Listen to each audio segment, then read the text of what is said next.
Really? Okay, let's talk about VideoNow. To start, let's take a trip back to the Wild West of technology in the year 2003. YouTube was still 2 years away.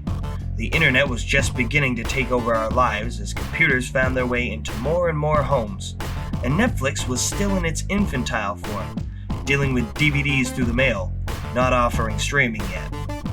It was a very different world with no smartphones and a completely different landscape of technology. So how did one watch a video on the go? The obvious answer is portable DVD players, but they were still relatively new and expensive. So what were some other options?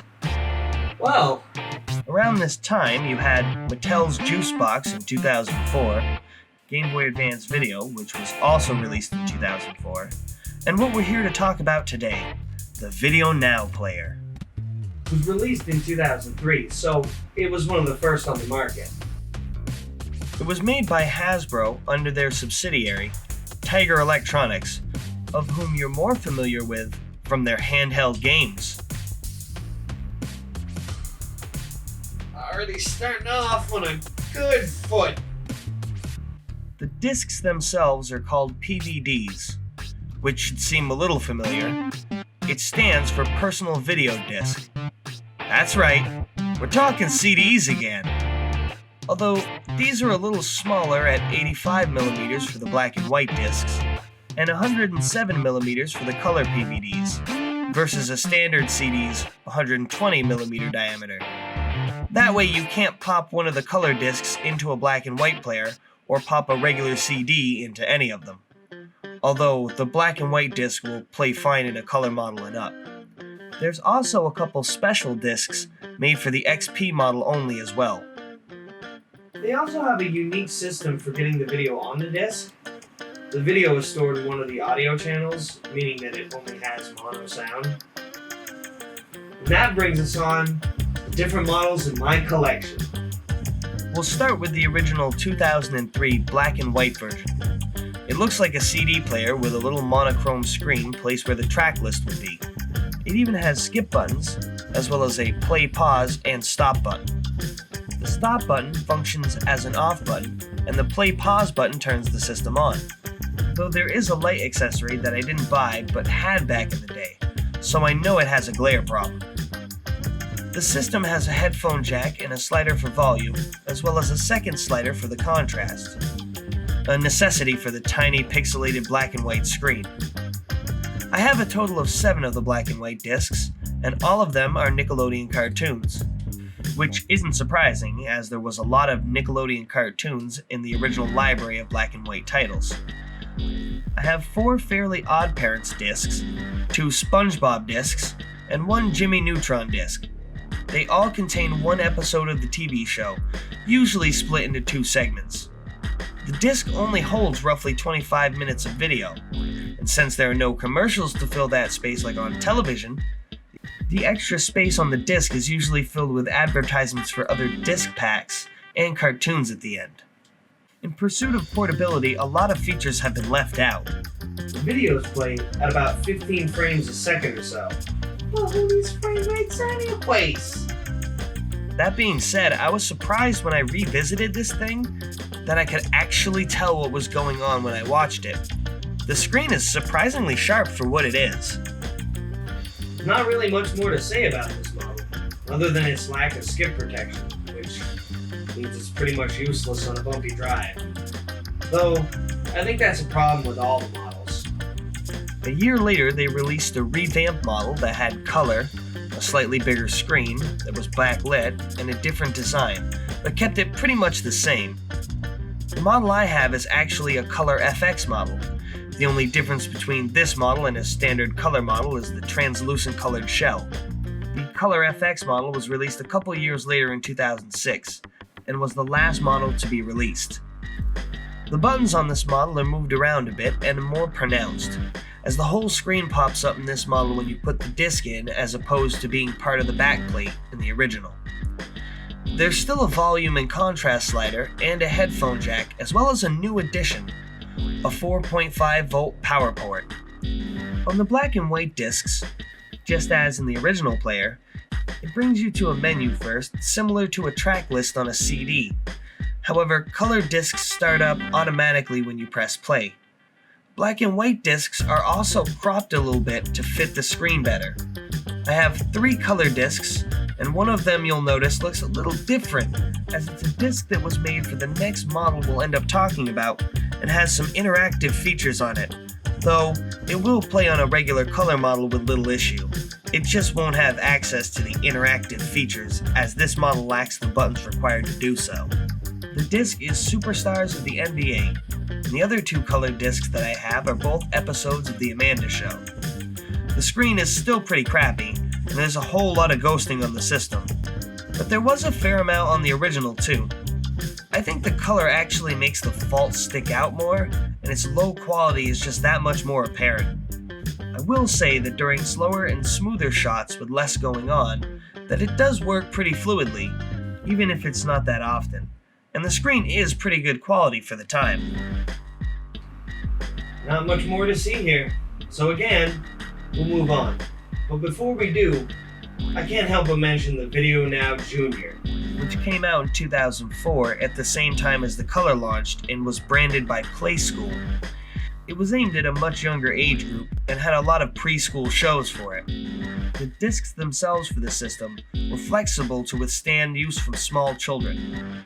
The buttons were much bigger and durable, as well as it having 2 tabs to open the lid, more than likely to stop children from touching the laser inside. And with that, we come to the last model, and the last model that I have. The VideoNow XP. I wonder what that design is trying to emulate. That makes sense though, as a big advertised feature for the device was that it could play games. Kind of. There were only 3 games made for it, and they were all games in the same way that Dragon's Lair is.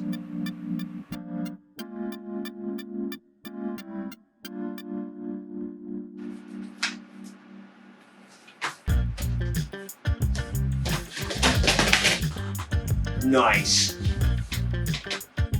They're more like interactive cartoons, where you hit buttons in time when they pop up on screen. I only have one of these discs. There was a What's New Scooby-Doo game, a Batman game, and a Teen Titans game. I only picked up the Teen Titans one to test out, so I can't speak to the quality of the other 2 games. But if it's anything like this one, then there is no quality. I can't tell if the animation used in the game are new and made specifically for this, or if it's just reused from points in the show, since it's been a long time since I watched the series. What I can say is that this game is just plain terrible. The animation is good, but the screen really doesn't do it any favors. And the announcers that set up the vague plot of the tournament are seriously just plain annoying and really break up the fights, even more than the button prompts. When you miss a button prompt, which, believe me, will happen a lot, nothing changes in the animation. It plays out the same either way. You do gain points when you hit the prompts correctly, and getting them wrong affects the team's placements in the tournaments after the fight. But it's a little late at that point and comes off as half-assed. I honestly had the hardest time getting it to respond to my input and working out the timing. The disc has 5 stages on it and only has the game with no bonus clips. Seriously, these button prompts are hell. The buttons also give you access to special features on some of the discs that were released around this time, such as the NBA disc that I have. When this disc boots up, it tells you to hit the skip button unless you have the XP system. In that case, you can hit the B button to access the bonus features. In a lot of these discs, it's a basic and short trivia game, related to the disc's content itself. In this case, you're given 2 options. to watch the show, or B for some bonus clips. The menus here are pretty slow, and I was having a problem with it crashing in the middle of them. The system has a fold-out screen that's the biggest on any of these models at 3 inches, and is also backlit like the color models. The standard skip, play, pause, and stop are all located near the bottom and stick out where the clamshell is folded. When open, the buttons are revealed. There's an A button and a B button stacked on top of each other vertically rather than horizontally. A sort of D-pad with arrows in 4 directions. The sliders, power port, and headphone jack are all back in similar positions, and there's a new flick switch that locks the use of all the buttons, as well as one that opens up the system similar to the Color FX to put in a disc. The button placement on top of the lid makes them feel even more spongy than they already are, and make button presses feel unresponsive, and gives them a fragile feeling. It's no wonder why there were only 3 game PVDs made for the thing. Even though it wasn't the last one put on the market, seeing as how it was released in 2005, and the Color FX model came out in 2006. Though that model, as stated earlier, is really just a reskin of the color model. This one feels like a last breath for the systems and a attempt to stay relevant. Oh, and XP stands for extra play. One more quick thing to talk about before we move on is this. This is the Media Wizard, and it allows you to make your own PVDs. I used it to make the intro for this video for authenticity. It comes with 4 blank discs, 4 jewel cases, the software, and an adapter to make the discs fit into a standard CD tray. These are the slightly bigger discs, so you can only play them on the color model and up. There's a good selection of features here, and it's pretty easy to use.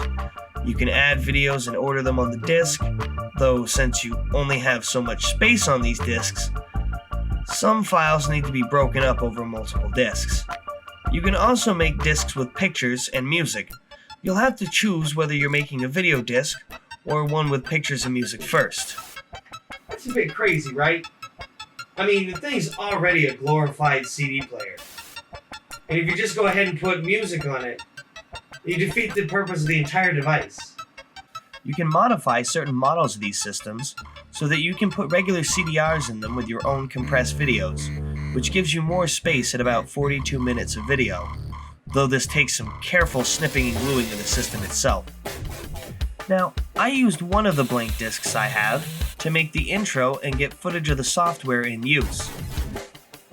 I'm going to save one disc and leave it blank, and take another one to save and put some of my favorite clips or something on it down the road to get a little more use out of the system. That leaves me with one extra blank disc. What am I going to do with that one? Well, I think I'm going to leave that up to you. Let me know in the comments which of my videos you think I should put on a DVD. And then one of these days, I'll tally up all the votes, and I'll do it. This will be down the line, so there'll be a lot more to choose from. And if the video's short enough, I'll even put the runner-up on DVD as well. So, it might be a while before I get to it, and I don't know what I'll ever do with that PVD. But I can promise you I will do it based on your votes, so let me know. So what's my personal connection to this piece of tech? Well, my mother got one for my brother and I when we were both kids.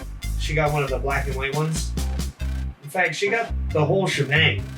With headphones, the light, and chargers, as well as several discs. She also got us a color model later on. We didn't really use them that often, and quickly forgot about them. I don't remember whatever happened to our old ones, but needless to say, they're long gone. I do have fond memories of watching cartoons one Christmas at my grandmother's when I was feeling sad and laying in bed trying to stay quiet. It was a nice little distraction on that particular night, but I rarely use them otherwise. Recommendations with tech stuff like this, to me, generally come down to current usefulness and collectability. In terms of current usefulness, well, there's way better ways to watch a video on the go now, including the thing in your pocket that you carry with you everywhere. And collectability is also a dead end, as the players aren't hard to find nowadays. I mean, they sold 1.2 million players and 4 million discs in 2003. So they got around, which explains how I got one. And they're not expensive either.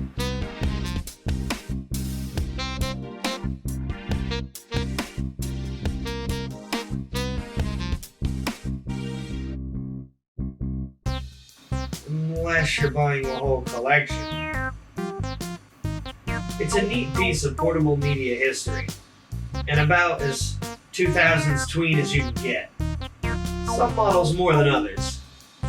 If I had to pick a favorite, I'd probably go with the original model. It's the sturdiest of all of them, and I think that the black and white helps kind of hide some of the video defects. Although the color model does have the obvious advantage of, color. And it's not quite as flimsy as the XP model, which I think is the worst of all the models, at least in my collection. I'll never use it. It's kind of nice to have it in my collection again.